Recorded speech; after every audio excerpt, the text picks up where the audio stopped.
गुरु प्यारी साध संगत जी, नमस्कार जी। आप सब कैसे हो? आशा करती हूँ बाबा जी के श्री चरणों में अरदास करती हूँ कि मालिक की कृपा से आप सब बहुत खुश हो, मौज बहार में हो और अवश्य ही भजन सिमरन में हो।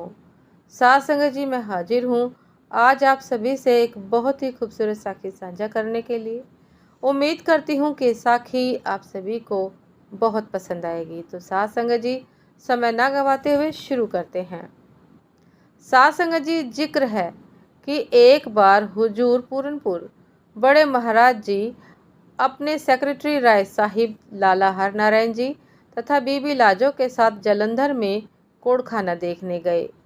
रात में ही बीबी लाजो को कह दिया गया कि काको, कल हमने कोड़खाना देखने जाना है, कुछ कपड़े, मिठाई तथा फल साथ ले लेना। बीबी लाजो ने कहा कि सत वचन जी। अगले दिन जब कोड़खाना देखने पहुंचे तो सब कोड़ियों के कमरे में जाकर कपड़े, मिठाई व फल अपने पवित्र हाथों से बख्शिश किए। बीबी लाजो हुजूर बड़े महाराज जी से कहने लगी कि सच्चे पातशाह, उन कोड़ियों के पास मत जाओ, दूर रहकर बात करो, बड़ी बदबू आती है। बड़े महाराज जी ने फरमाया कि नहीं काको, यह तो पहले ही कर्मों के मारे हुए हैं। एक कमरे में एक कोढ़ी बड़े महाराज जी को देखकर जार जार रो रहा था। बड़े महाराज जी से विनती करने लगा कि दाता, अब तो बख्श दो।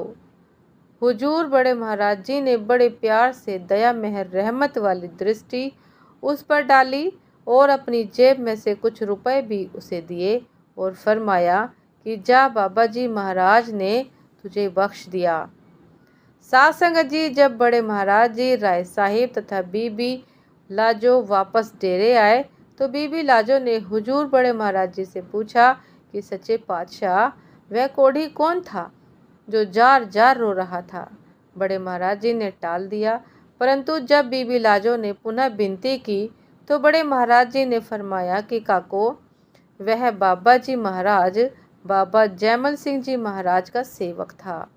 किसी बात पर बाबा जी तथा सत्संग की निंदा करने लगा। बाबा जी महाराज ने अंदर दर्शन देने बंद कर दिए और बाबा जी महाराज ने फरमाया कि जा, तुझे मेरे बाद सतगुरु बख्शेंगे।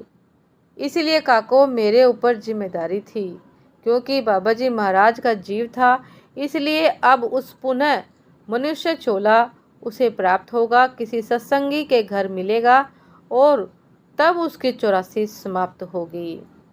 साध संगत जी, ये थी आज की एक बहुत ही खूबसूरत साखी कि किस प्रकार सतगुरु निरंकार अपने जीव की संभाल करते हैं, अंत तक अपने जीव की संभाल करते हैं और कोई ना कोई रास्ता बंदे को दिखाई देते हैं बख्शीश का कि किस प्रकार उसके कर्म कटेंगे। साध संगत जी, उम्मीद करती हूँ कि साखी आप सभी को बहुत पसंद आई होगी। यदि पसंद आई हो साध संगत जी तो लाइक, कमेंट, शेयर करना ना भूलिएगा। जो भी चैनल पर नए हैं कृपा करके सब्सक्राइब कर लीजिएगा ताकि चैनल पर मिलने वाली सभी शब्द साखियों की अपडेट आप सभी को समय पर मिलती रहे। साध संगत जी, आप हमें इंस्टाग्राम पर भी फॉलो कर सकते हैं। इंस्टाग्राम का लिंक डिस्क्रिप्शन बॉक्स में दिया गया है। आपसे फिर मुलाकात होती है एक नई सब साखी के साथ। तब तक के लिए आज्ञा दीजिए। नमस्कार जी। सदा खुश रहिए, मुस्कुराते रहिए, भजन सिमरन करते रहिए। नमस्कार जी।